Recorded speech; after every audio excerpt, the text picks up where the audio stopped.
Sorry, Nick. This keeps dying. So, can you hear me now? I can Yeah, hear here you. you go. Perfect. Thank you. All right. Before we begin, any questions from chapter 4, chapter 3? Those demand curve shifters, supply curve shifters, very important stuff. So, if you have any questions, make sure you email me, ask for office hours, do whatever you need to do. Now,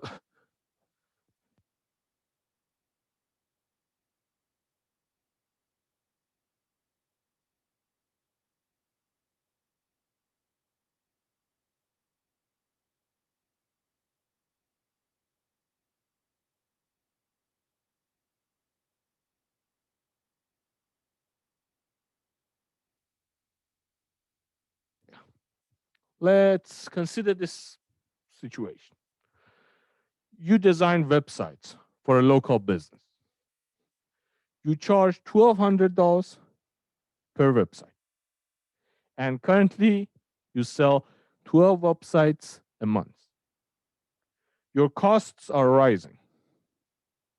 Prices go up. For example, electricity costs would go up.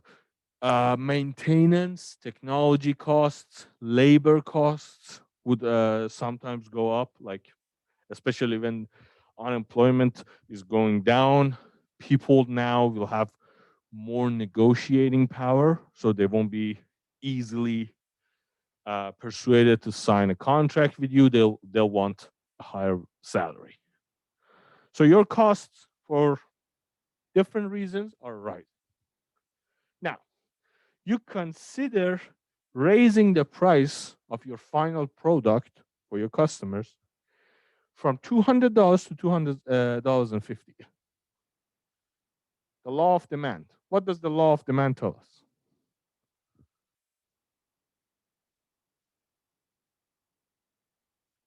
If you increase your prices, the more expensive your final product is, the fewer customers you have. Makes sense, right? You won't sell as many websites if you raise your price. But then, imagine this. You're working for an IT corporation. And then you will tell your boss, that boss or CEO, usually now in corporate world, they call each other by first name. If you raise your prices, we'll be losing customers. Your boss will immediately answer you, well, of course, I know that. That's just common sense. Anybody would know that. What I want to know is how many customers so that I can prepare myself. This is the important question. How many fewer websites? How many old and loyal customers are we going to lose if we increase our prices from this much to this much? At least give me a very reasonable estimate so I can prepare myself. How much will your revenue fall? Or could it increase? If you increase your prices, you'll be making more money for every single goods that you sell. But if you lose your customers, you'll be selling fewer goods. So you'll have something positive, more higher prices would increase your revenue, and something negative, fewer customers, would lower your revenue. So you want to know that in the end, will you be making more money or not? Will you be losing money? For this, in economics, we use the elasticity of demand, or in more technical definition, the price elasticity of demand. Measure of the responsiveness. This basically tells us the price elasticity of demand It tells us how sensitive your customers are to changes in prices. Let me ask you a question. I'm selling two goods: a life-saving drug and a sports car. This is my first drug is to cure cancer. This is the good number one. Good number two is a sports car. I don't know, like a Porsche 911, something like that. If I double the price of each one, how many customers I'm going to lose?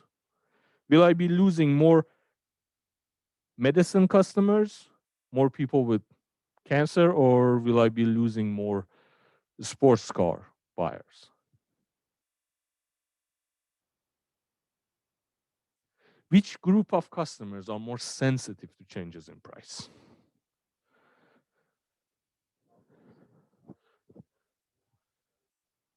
Exactly. So, sports car is much more elastic. That's a luxury good. That's exactly correct. A luxury good is more elastic, or in common terms, it's much more responsive to changes in price. Whereas a necessity, a life-saving drug, it's inelastic. People will just do whatever they need to do to make the money, to come up with the money that they need to buy that life-saving drug. How much the quantity demanded of a good response to a change in price of that good. Loosely speaking, it measures the price sensitivity of buyers' demand.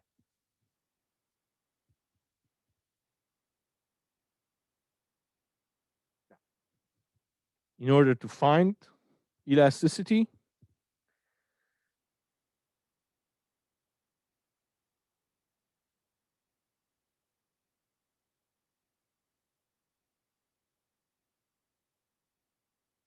I'm hearing you, Jillian.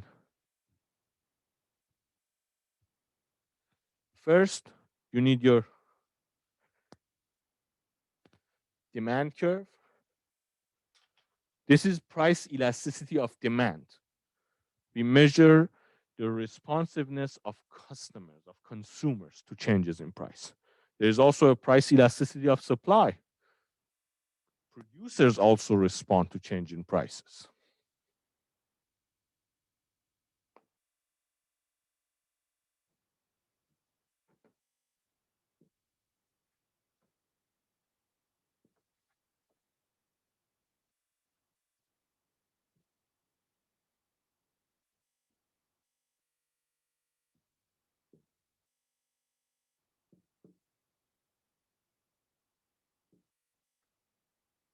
Now,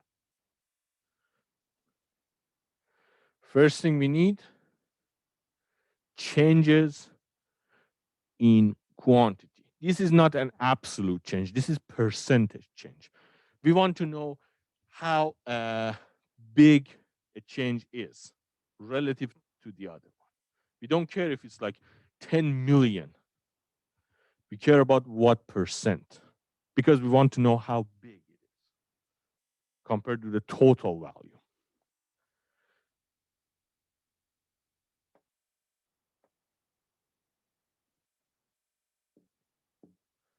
Percentage change in quantity over percentage change in price. This shows us for each 1% change in price, how many percent our quantity changed. Now, let me ask you a question. If this goes up, what will happen to percentage change in quantity? It will go down, yes. For normal goods, of course. For 99% of situations, it will go down.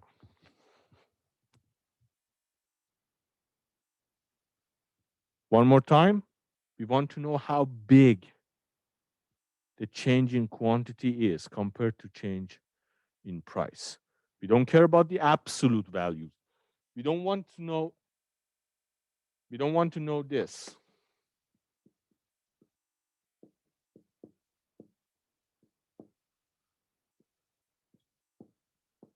This is very important. This is not what you want. This gives you the absolute changes. What we want is change in percentage. The rate of change, as engineers call it.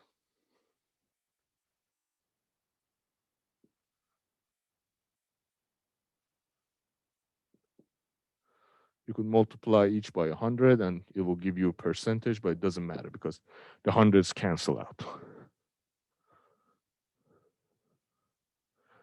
Am I making sense?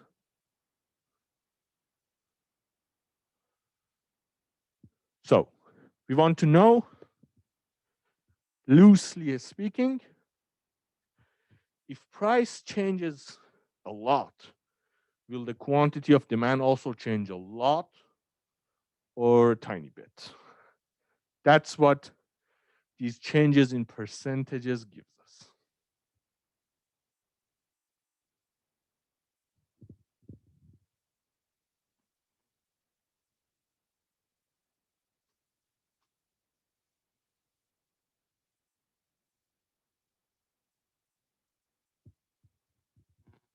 This is also another method. Oh no, this is the old method. Yep, this was the one I wrote on the board. Now, get the formula. Just one thing you need to know, this is not the same as the slope of a curve. This is the slope of a curve multiplied by the amount of that point on the curve. If you want a more technical formula for elasticity, it will be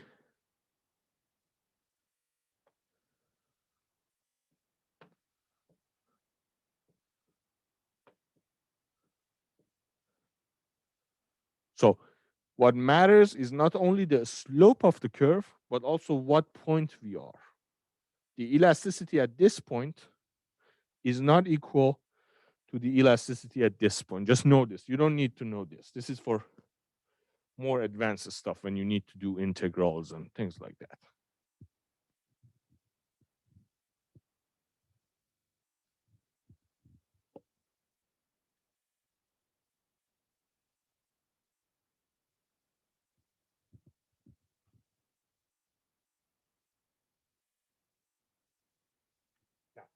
There is a second method, the midpoint method. Basically the same. The twos cancel out and it's just a different formula. The first one is all you need. Take a look. You find the number halfway between the start point and the end point. And the average of those values, that's just a different formula. If you're more comfortable with this, use this on your exam. I myself only use that one because it's more intuitive. I can understand the formula. This is a little ugly for me. Now, demand for your websites, again, using the midpoint. What is the midpoint here? From 200 to 250, what's the midpoint? 225. And here, 10. So you got the midpoints.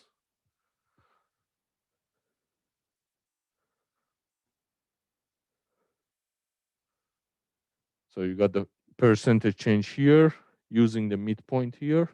And you also get the percentage change here using the midpoint.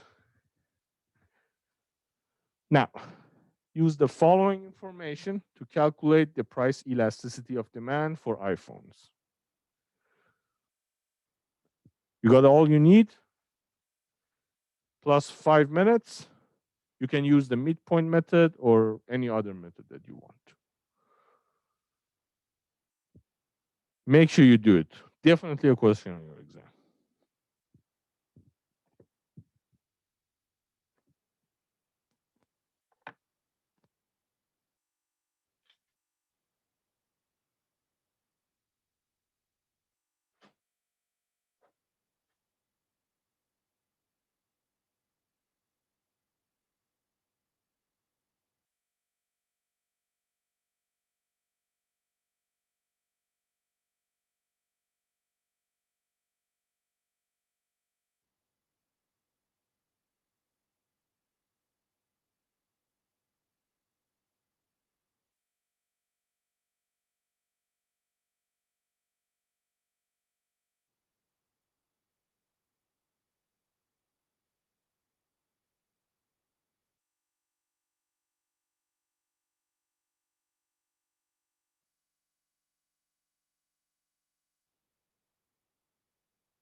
Jillian, I read your email. That's perfectly fine. Don't worry.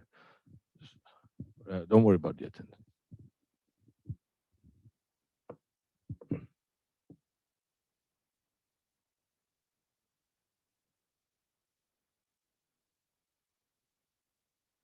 Okay. Let's use the midpoint. What's the midpoint between 400 and 600?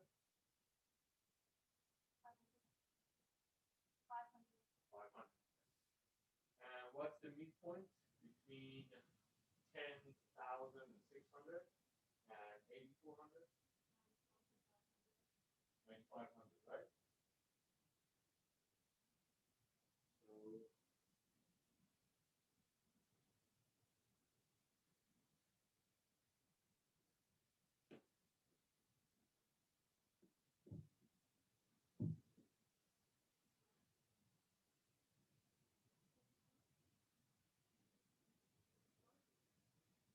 So 40% or 0.4.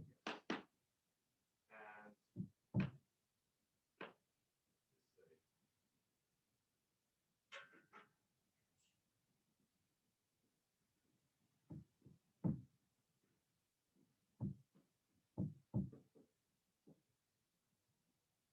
changes in quantity. 23.16.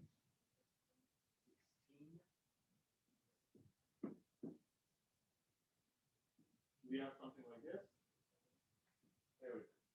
So changes in quantity over changes in price. 23 divided by 40, that's almost 0.55.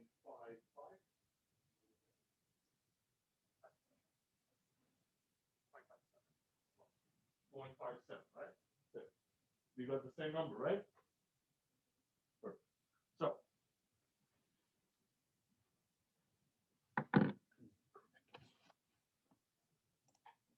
yeah.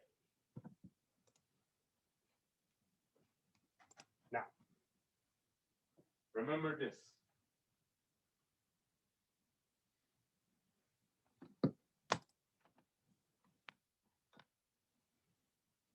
Later we're going to come back to this number. Determinants of price elasticity of demand. Determinants of price elasticity of demand. We look at a series of examples and let's talk about it. In each example, suppose prices of both goods rise by 20%. Which good has the highest price elasticity of demand and why? What lesson we learn about the determinants of price elasticity of demand?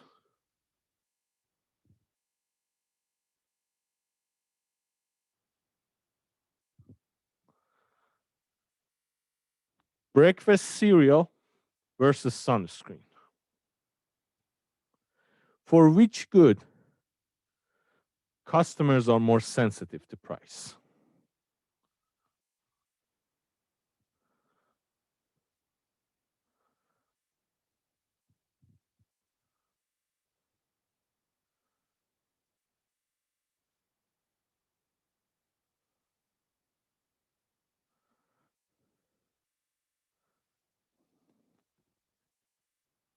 For cereal, why? Yes, nobody has to eat breakfast cereal every morning. People can switch. They don't have to buy breakfast cereal. But what about sunscreen?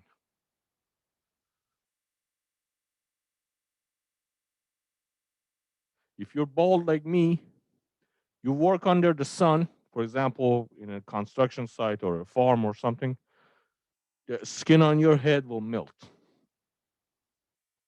What other alternatives do I have? Yeah, for my head. So that's one alternative. What about my hands? like when you're driving under the sun.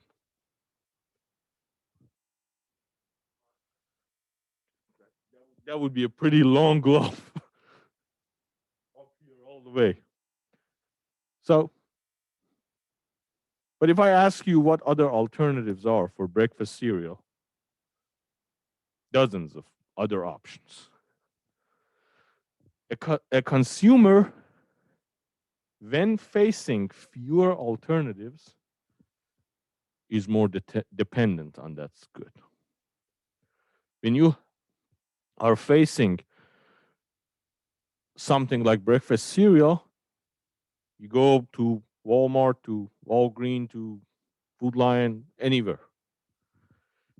You see the price of your favorite cereal is now 20% more expensive, you'll immediately buy something else.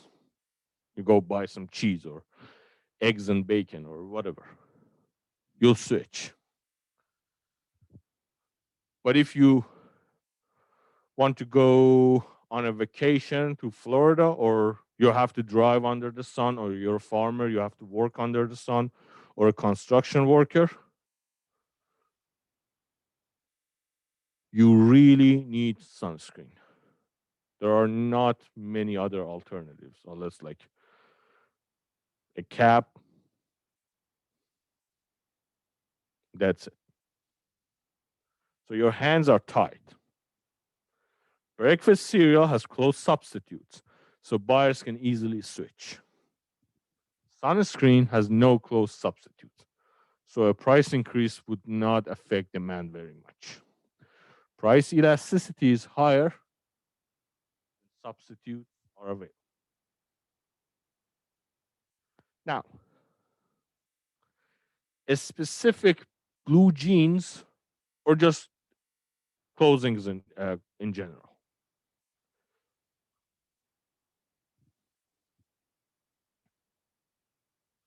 If price of all clothing items and all types of clothes and just clothing in general goes up by 20%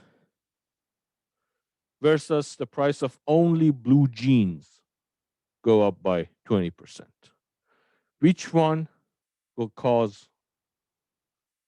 a bigger response from consumers?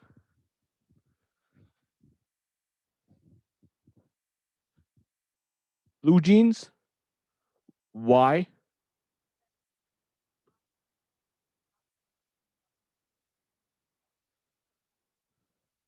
Exactly. We can switch to something else, like a cargo pants or a Scottish kilt or anything.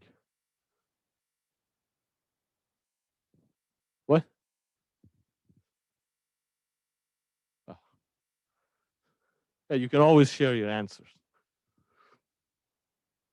So, for more specific types of goods, there are many substitutes. You don't have to buy that specific good. But for more broadly defined, a general type of good, we have to buy at least some form of it. Like nobody can come to school without clothes. There are fewer substitutes available for broadly defined goods. Like I went to take this allergy test, and it's looks like I'm allergic to everything in North Carolina. Like seriously, everything. The whole they put needles for every type of allergy, and the nurse she started putting needles, and then she came back 20 minutes later. The whole arm was red, glowing red, and she was like, "Boy, we have to put you in a bubble." So that's the only alternative I can think of. I could put myself in a bubble. That's the only alternative to clothing. At the end of the day, my hands are tied. I need some form of clothing. But blue jeans, I can always switch. Price elasticity is higher for narrowly defined goods. The example I used the beginning of this class, a necessity, a life-saving drug versus a luxury boat. That we answered that. So makes perfect sense. Something that's a necessity. If you're diabetic, you really need insulin to survive. But nobody needs a luxury boat to survive.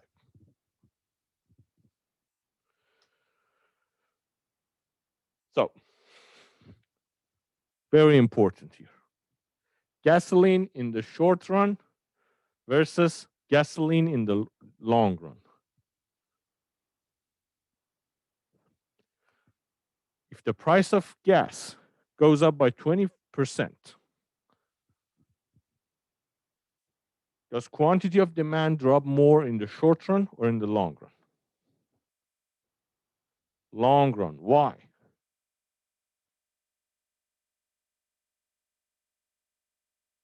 Yeah, because we need time to be able to react. Like, if this morning I go to the gas station and I see like gas is like $4 per gallon, or at this rate it would be like $10 per gallon, I'll be very shocked, but I don't have any other alternative. I have to pay and get gas.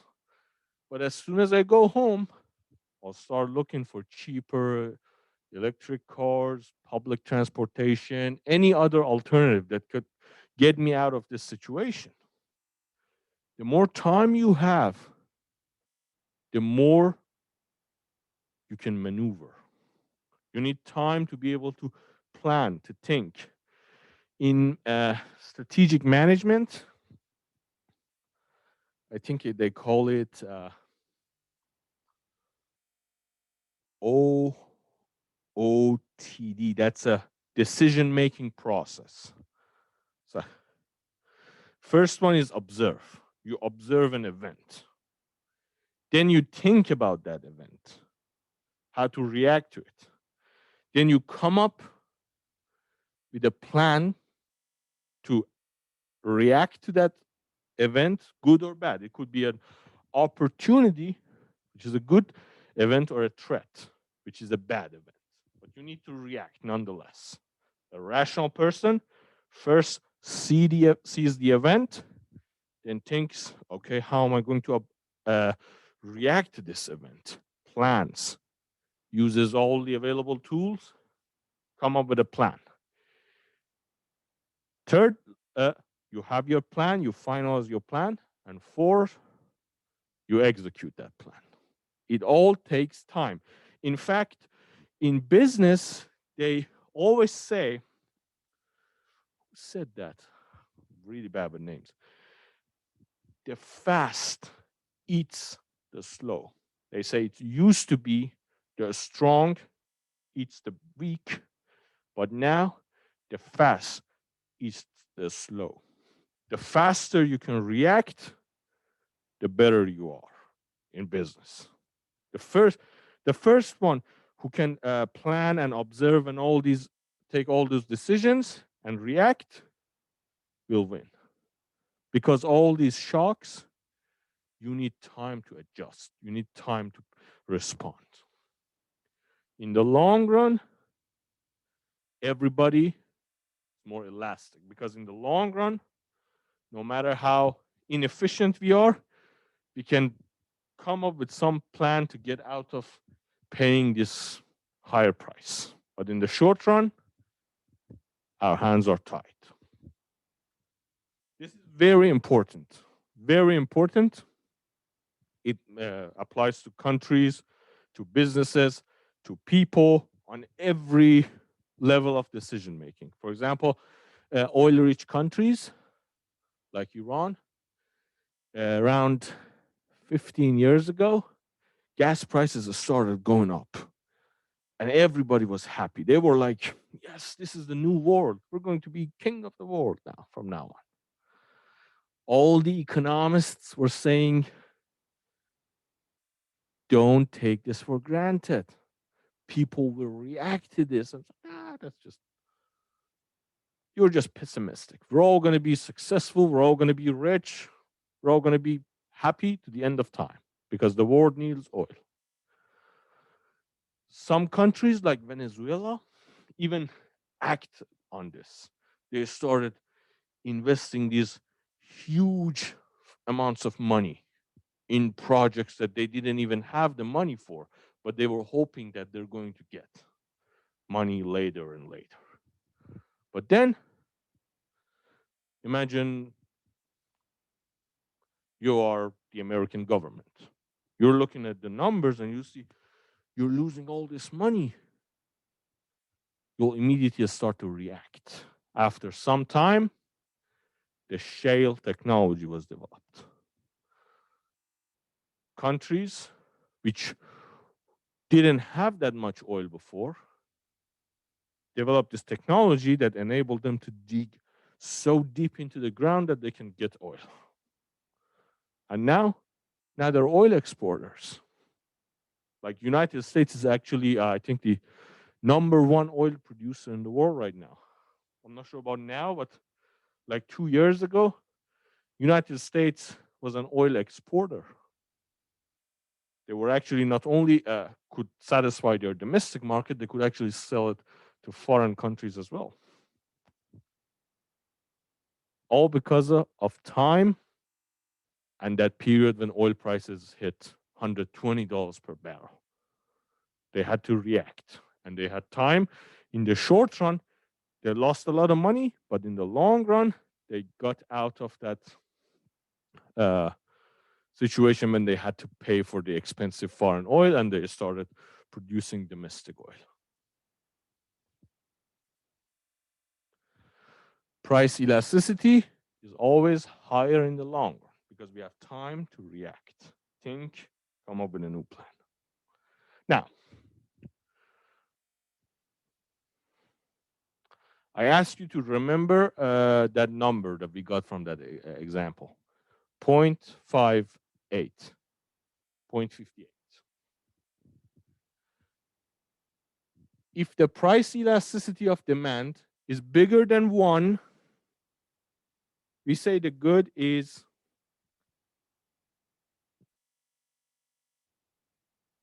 elastic. If it's less than 1, we say the good is inelastic. It means that people need that good.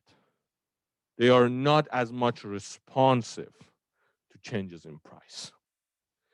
The Apple phones, the iPhones, are therefore inelastic. That means you are not, you the consumer and me the consumer, we are not responsive to price changes. So that means every few years, you're going to get a new iPhone exactly the same as before, with just a little difference, just a tiny bit of difference, but a bigger price. And people will still buy it because it's part of our life now. It's, you could say, it's part of human anatomy right now. Like I need this phone probably more than I need these couple of these fingers. I have my bank account, my insurance, my student account, my email, everything. So that's inelastic. And of course, the companies, they know it because they study the market. That's why you see these changes in prices.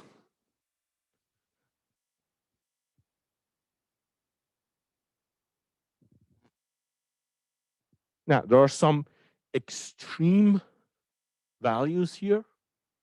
For example, if the price elasticity of something is so small that it goes towards 0, you could say it's perfectly inelastic. What could be perfectly inelastic? Like you absolutely need that, no matter the price, you have to pay for it. Clean water, yes, very good example.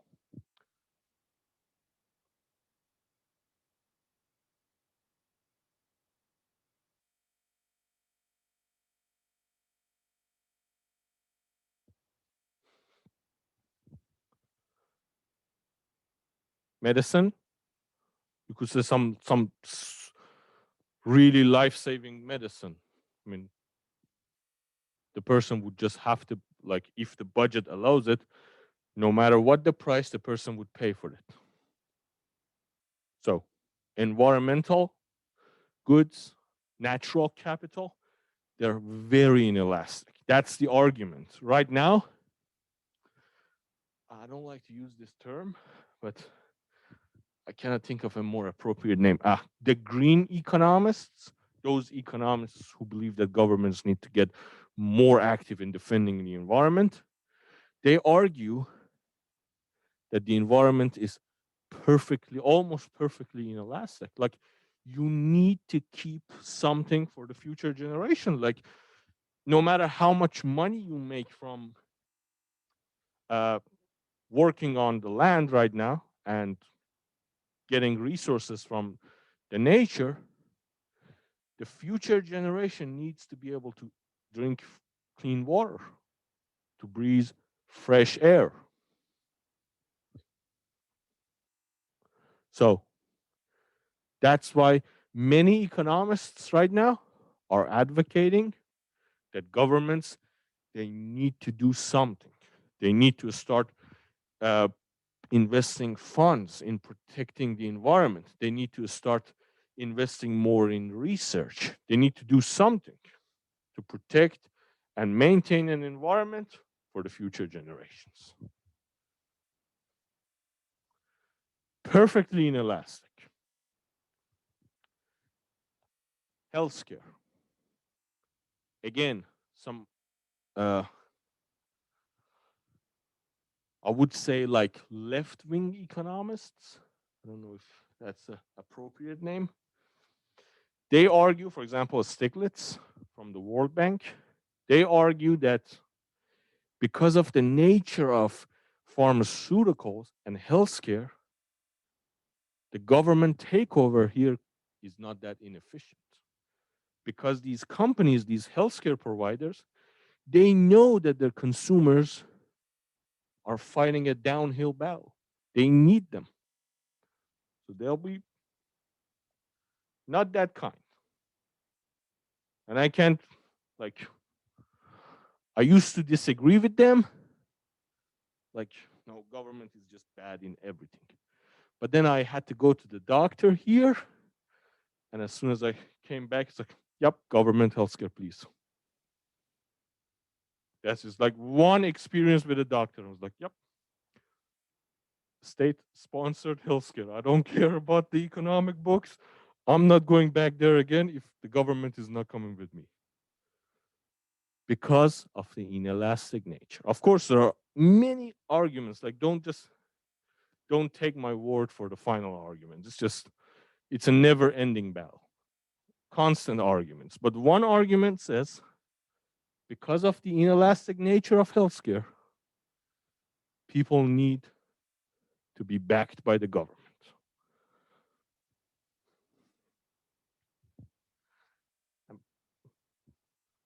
Right now, because I just been to the doctor, I agree with it, but in the next 6 months, I may change my mind. So. Now, the flatter the demand curve, the greater the price elasticity of demand.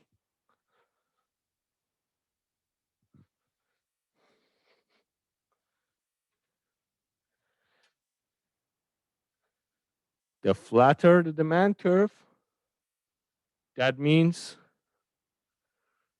people are more responsive to changes in quantity. The more vertical the demand curve, that means people are not as much responsive. See, this much change here, but no change here. This is inelastic. This is perfectly inelastic. These are elastic. And this here, this is perfect elastic. Any change in price, any change will destroy the demand.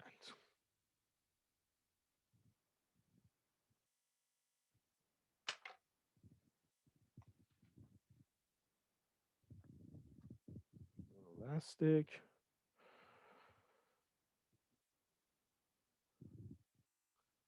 You can see this almost vertical.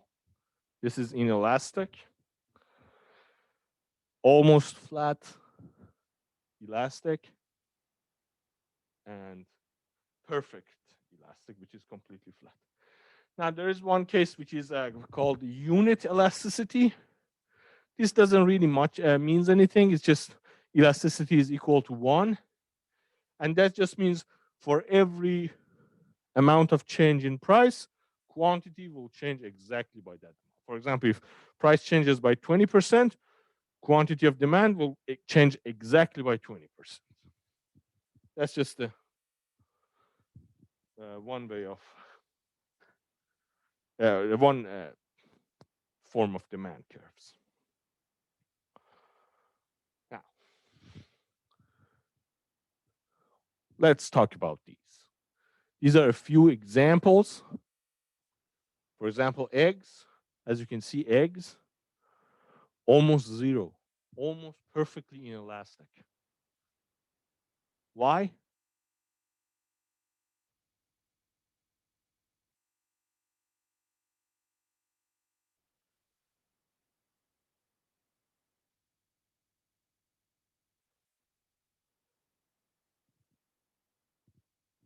Because what?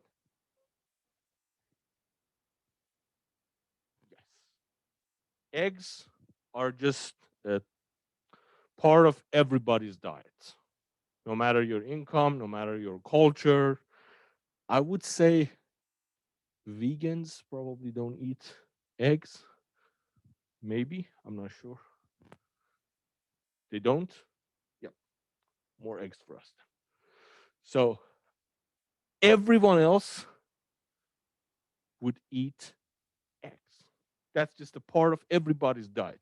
And that's why everywhere governments subsidize the poultry industry, chicken farms, because it's very important, especially in poorer countries.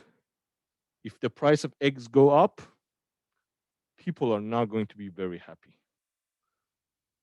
Immediately, like if this goes up by like 20%, immediately you have 10 million people in the streets.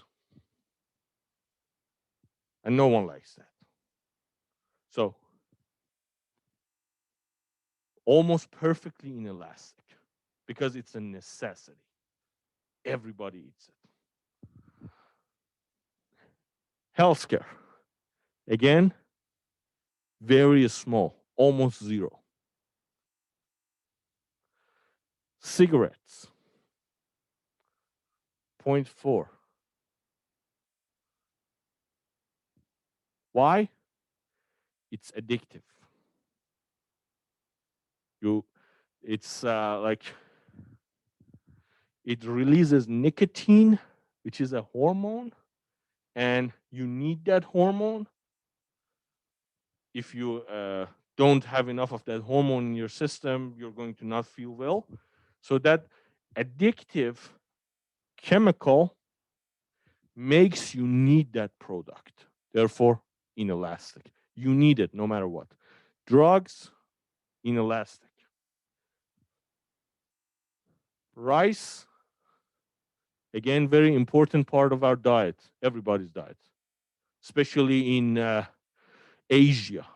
For example, I think in China, in India, and I know for sure in Iran, the most important part of diet is rice. And also vegans also eat rice, so very important. Housing, inelastic. Everybody needs housing.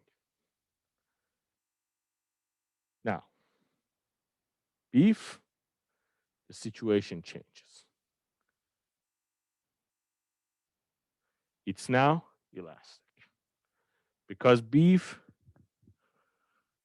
many people, many cultures, for example, I think pretty sure in India, because of the religious and things like that, they don't eat beef. And also Many other people, they decide that beef is just not good for them. They just don't eat beef. And also, it's more expensive. It's a form of added value product. Like, well, if you look at agriculture in terms of investment, you invest on land to get grain, and instead of eating the grain yourself, you then feed the cow with that grain, and then you eat the cow.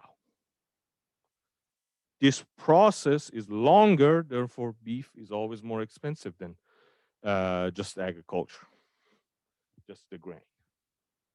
Peanut butter, restaurant meal, and Mountain Dew. As you see, as we don't need these goods that much, very elastic.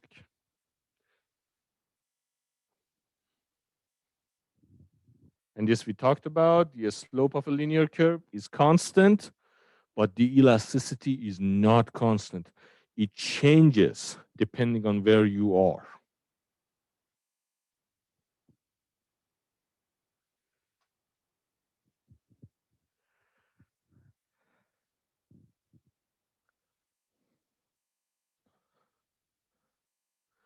Continuing our scenario, if you raise your price from 200 to 250, this is why we all talked about this.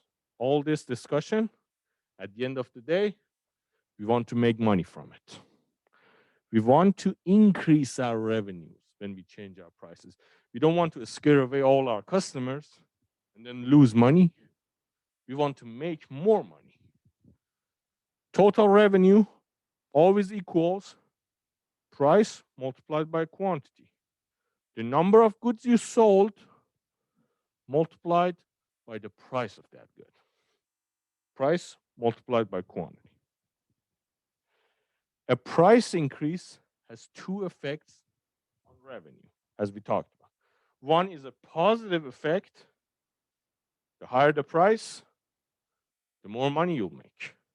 The other one is a negative effect. The higher the price, the more customers you lose. Therefore, fewer goods you'll sell. Therefore, maybe less revenue. Which of these effects is bigger? It depends on the price elasticity of demand.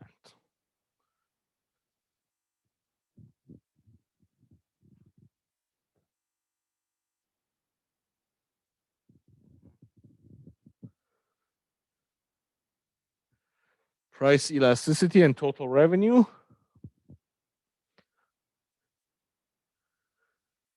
If your good is, what's your good if the elasticity is bigger than 1? It's elastic, right? If elasticity is bigger than 1, and therefore your good is elastic, therefore percentage change in quantity is bigger than percentage change in price. That's why iPhone prices keep going up. That's why every time I go to my doctor and I tell my doctor that I have like some headache and like I probably have like allergy, and my doctor in Iran also told me I have allergy. My doctor would say, no, you probably have cancer. You need to take CT scan, you need to X-ray exam, do this, do that, $2,000 bill. Because I am inelastic, my hands are tied. Therefore, percentage change in price is always bigger than percentage change in quantity. The opposite, let's say luxury goods. Now, this is very important for luxury goods. Percentage change in quantity, it's always bigger than percentage change in price. Many of us, we always ask ourselves, like, why doesn't the government just tax these luxury goods? Like all these private island that who needs a private island? Just put a 500% tax rate on it, or a private jet.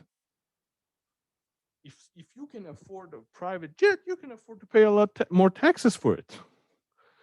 But the problem is percentage change in quantity bigger than percentage change in price. If you put a lot of tax on luxuries, those people who would buy luxuries would not buy them, switch to something else. Therefore, the only person who ends up hurt is the person who works and produces those luxuries. For example, the engineer at the airplane factory or the architect at this luxury apartment or villa. That's why taxes on luxuries, they look really nice on paper, but whenever you try them, it turns out to be not that good. Those who consume luxuries, they would immediately leave the market. And those who produce the luxuries, they end up losing everything. And this is a dilemma. Because if you're a government, you have two options. You need money. Every government needs money. That's just probably the only thing that the government ever needs. Just money. Endless amount of money. And you need a source to come up with that money. How? You can either tax the luxuries, which people would immediately get out of, or if you really need money, you would tax the necessities. And that's the case in many situations, especially when governments are facing huge issues, they start to tax the necessities.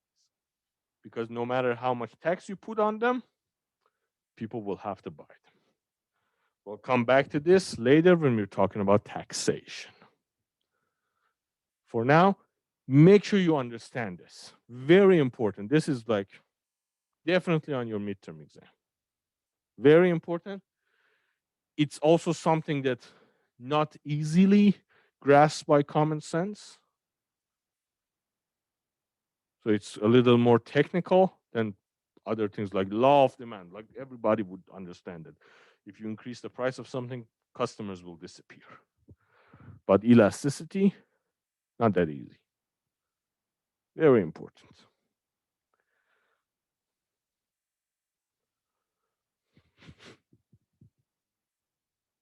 Any questions? Am I making sense? Try to use all these examples. If there's any questions,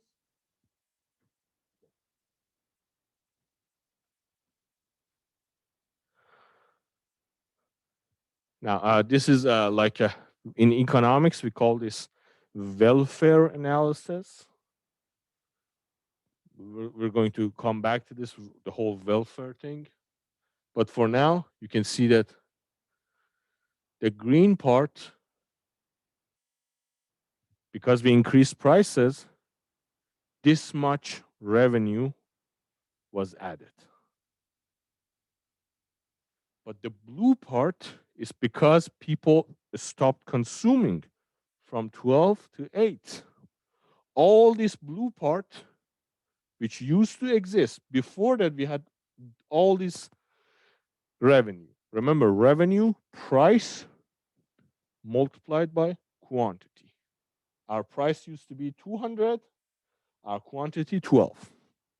Now our quantity only 8, while our price jumped to 250.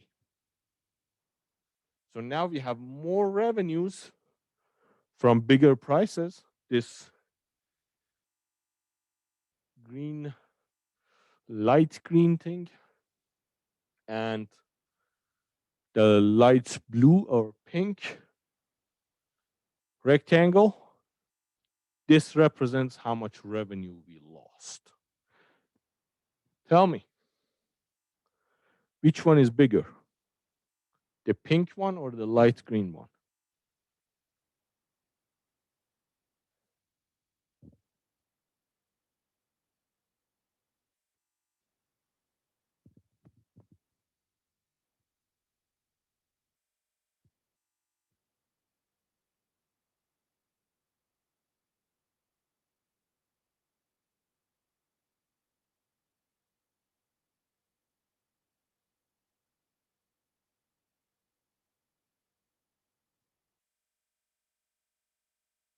by looking at it, I'm pretty sure the pink part is bigger, right?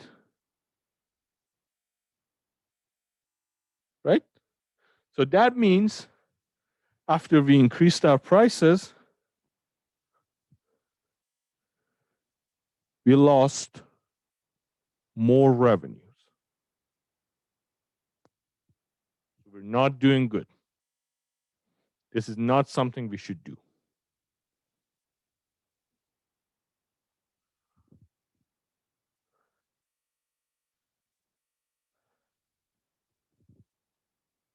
As you can see, the demand curve is almost vertical, which means this, whatever this good is, the websites, they are elastic. So when they are elastic, you should not raise your prices. You will lose your customers. Example of this. This is very important for business. Movie theaters. Why the popcorn in a movie theater is always so outrageously expensive? Because the popcorn is inelastic. The movie ticket itself is very elastic. You don't need to go to the movie theater. You look at the prices, yeah, it's just like $4. Let's just go. But when you're in there, you're stuck with like 200 people and you're suddenly hungry. Now you need that popcorn because you already paid for the ticket. You're not going to leave. You're stuck in the theater. But now you need the popcorn. This is why the popcorn in a movie theater is outrageously expensive, while the movie theater itself, at the movie ticket itself, it's so cheap. They drag you in with a cheap ticket, and then they make you pay like $10,000 for a box of popcorn or a bag of chips. This is all gaming the market by focusing on the price elasticity of demand to maximizing your profits.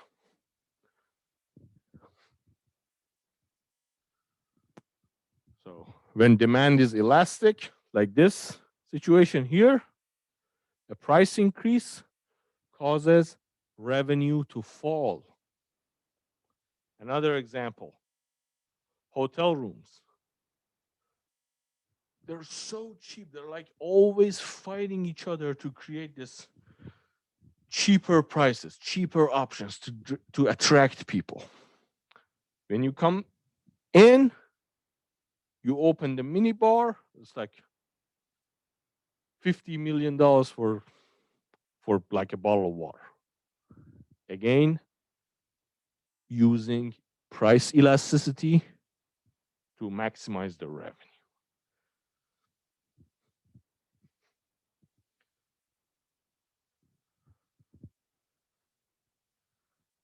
In this case, however, the good is inelastic.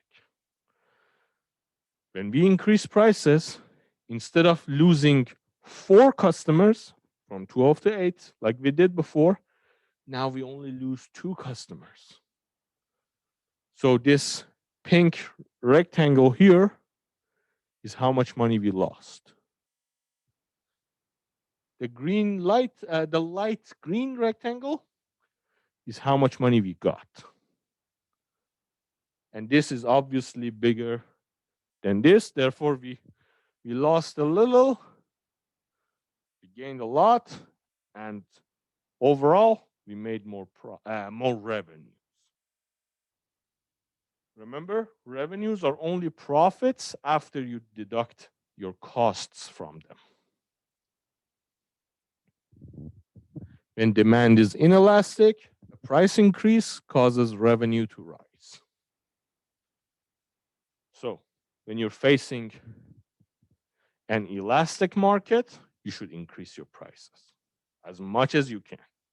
Healthcare, necessities,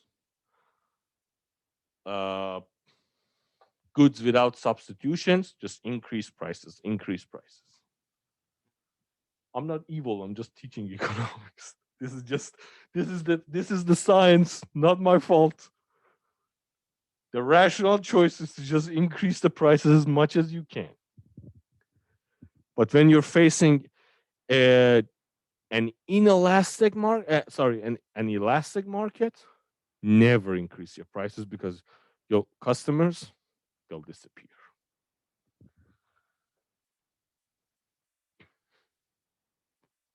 Now, let's quickly do this. And then we're done for today. Pharmacies raise the price of insulin by 10%. Does total expenditure on insulin rise or fall? Here, expenditure means how much consumers pay for insulin. Rise. Why? It's inelastic. People need it. So if you're okay with heat, you should increase your prices. You'll definitely go to hell. It's really hot. But if you're okay with the temperature there, you increase your prices, you'll make a lot more profits. As a result of a fare war, the price of luxury cruise falls by 20%. What happens here? All these like tourism companies, they compete for customers, especially right now with COVID. I'm pretty sure you can get on one of these ships for free. What happens? The price of a luxury cruise falls by 20%. Does luxury cruise companies' total revenue rise or fall? Remember, price here is falling. Falls. Why?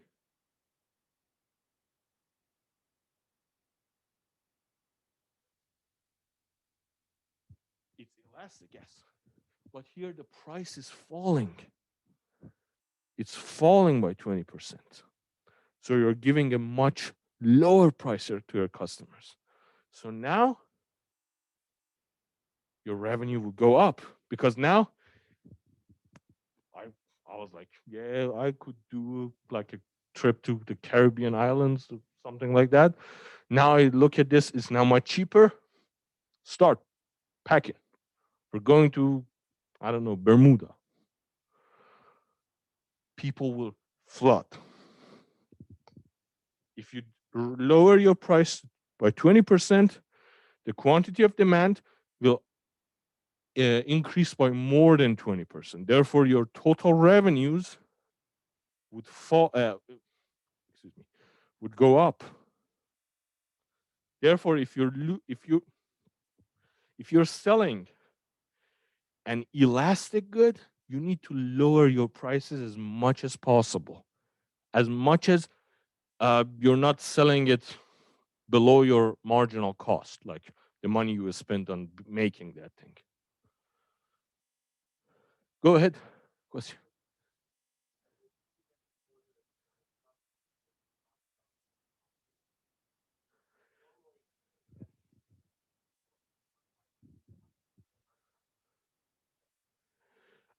In Yeah, if you have a full like if you're sold out, then you should increase your prices. But then here we assume perfect competition. If you remember from chapter 3, I think he said that in a perfectly competitive market, there are infinite consumers and infinite producers. Here we're not talking about one cruise ship. We're talking about infinite cruise ships and infinite people who could be potential tourists. So what you're saying is technically true. If you have one cruise ship and you already sold out, then why would you lower your prices? But then the idea is if you're elastic, that means you're not sold out. If you reduce your prices, more people would arrive. When you go to a hotel, usually that hotel has a lot of empty rooms. At least for me, every time I went to a hotel, it's like an American horror story series. Just always like at least half empty.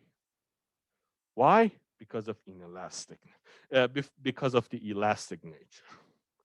If you reduce your prices, lots of people would arrive at your establishment. And actually, right now, these hotels, they started to use the housing situation because many people lost their jobs from COVID and shutdowns. These hotels, they were suddenly transformed from being an elastic, really bad market to be in, tourism industry, to be housing. They're now renting their rooms as housing to people who can't pay rent. So, elasticity. All right, that's enough for today. Thank you very much, everyone. If you have any questions, I can stay for a few more minutes, or you can email me. And I think your homeworks for chapter 4 is due by Thursday, right? And any questions, just ask me. Thank you very much. Take care.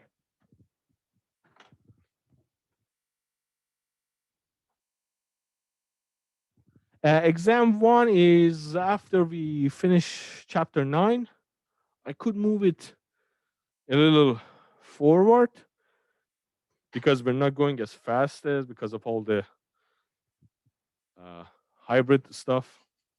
But for now, you have a lot of time until exam 1. Look at the course outline. It's written there. Thank you. Take care.